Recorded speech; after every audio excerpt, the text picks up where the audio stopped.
زیارت حاجی ملنگ بابا رحمۃ اللہ علیہ۔ اب پہاڑی کچھ ہی فاصلے پر رہ گئی تھی کہ موٹر کے انجن میں کوئی خرابی واقع ہو گئی اور ہماری کار رک گئی۔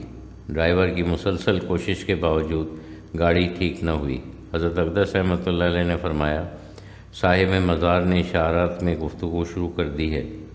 ان کا مطلب یہ ہے کہ اس دنیا کی کسی چیز پر بھروسہ نہیں کرنا چاہیے۔ جب حضرت رحمۃ اللہ علیہ نے یہ فرمایا تو گاڑی ٹھیک ہو گئی۔ یہ دیکھ کر فرمایا، جب ان کی بات سمجھ میں آ گئی تو بس کار ٹھیک ہو گئی۔ تھوڑی دیر کے بعد ایک گاؤں میں پہنچے جو دامن کوہ میں ہے۔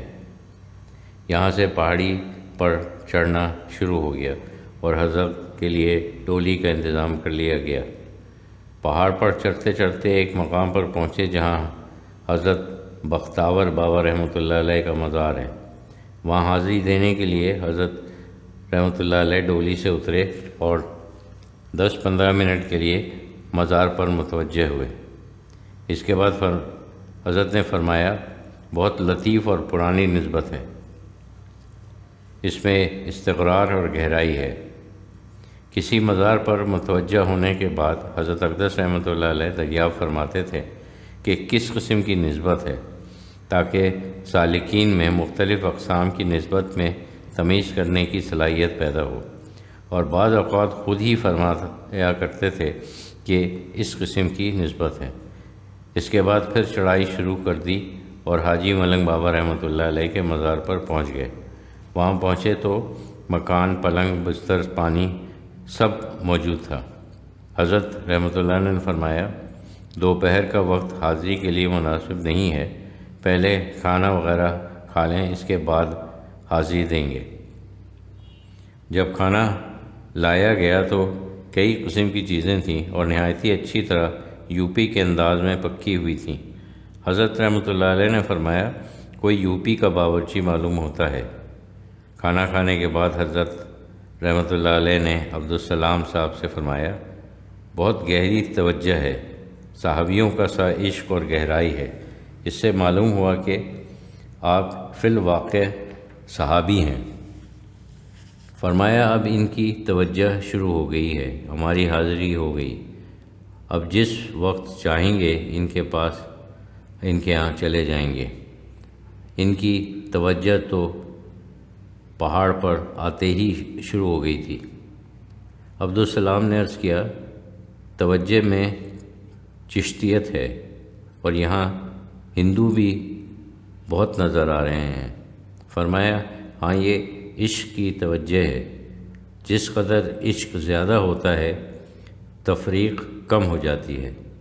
عشق نہ جانے جات جماعت، نیند نہ جانے ٹوٹی کھاٹ، بھوک نہ جانے سوکھی باٹ۔ آخر حضرت واحد بخش ربانی رحمۃ اللہ کی طرف دیکھ کر فرمایا، تمہیں بھی کچھ محسوس ہوا؟ عرض کیا، جی ہاں۔ فرمایا، آج سے تم لوگ معنوی طور پر تابعی ہو گئے۔ ایک صحابی کو ملنے والا تابعی کہلاتا ہے۔ اولیاء کرام بھی صحابی ہیں کیونکہ انہوں نے رسول خدا صلی اللہ علیہ وسلم کی زیارت کی ہے۔ حضرت غوث العظم رحمۃ اللہ علیہ اور خواجہ غریب نواز رحمۃ اللہ علیہ کی تربیت رسول خدا صلی اللہ علیہ وسلم نے کی تھی۔ لوگ کہتے ہیں کہ اولیاء کرام کا مرتبہ کتنا ہی بلند ہو، وہ صحابہ کرام رحمۃ اللہ علیہ کے مرتبے کو نہیں پہنچ سکتے، کیونکہ صحابہ کرام کو صحبت رسول صلی اللہ علیہ وسلم حاصل ہے۔ یہاں ایک نکتہ ہے، لوگ یہ نہیں جانتے کہ اولیاء کرام بھی معنوی صحابی ہیں، ان کو بھی صحبت رسول صلی اللہ علیہ وسلم حاصل ہے۔ اس کے بعد حضرت اقدس رحمۃ اللہ علیہ نے لنگر خانے پر ہجوم دیکھا، جس میں ہندو اور مسلمان سب شامل تھے۔ ارشاد فرمایا کہ دیکھو ہندو اور مسلم کیسے ملے ہوئے ہیں۔ گاندھی کہتا کچھ ہے اور کرتا کچھ ہے۔ کہتا تو ہے کہ ہندو مسلم ایک ہیں، لیکن جب کھانا کھاتا ہے تو کٹر ہندو کی طرح چھپ کر کھاتا ہے۔ اس کے بعد حضرت اقدس رحمۃ اللہ علیہ نے خطیب صاحب سے دریافت کیا، یہاں کی نسبت کیسی ہے؟ انہوں نے عرض کیا، حضور یہاں کی نسبت تو بعینہ اجمیر کسی معلوم ہوتی ہے؟ حضرت رحمۃ اللہ نے فرمایا ہاں بہت مشابہت ہے۔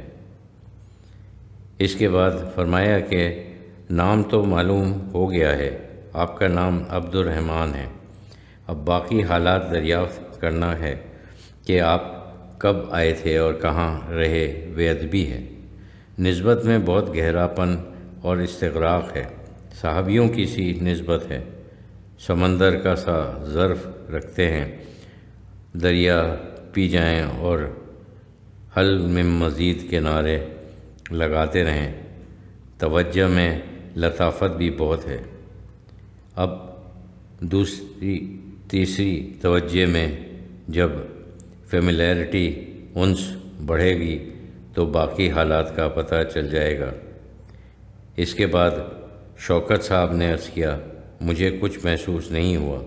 آپ رحمۃ اللہ علیہ نے ارشاد فرمایا کہ کنسنٹریشن انہماک کی پریکٹس یعنی مشق کرو، انشاءاللہ محسوس ہونے لگے گا۔ اب جو کام کرنا ہے تمہیں کرنا ہوگا۔ ہم غذا بتا سکتے ہیں، ہضم کرنے کا طریقہ بھی بتا سکتے ہیں، لیکن کھانا تمہیں کھانا ہے، ہم تمہارے بجائے نہیں کھا سکتے۔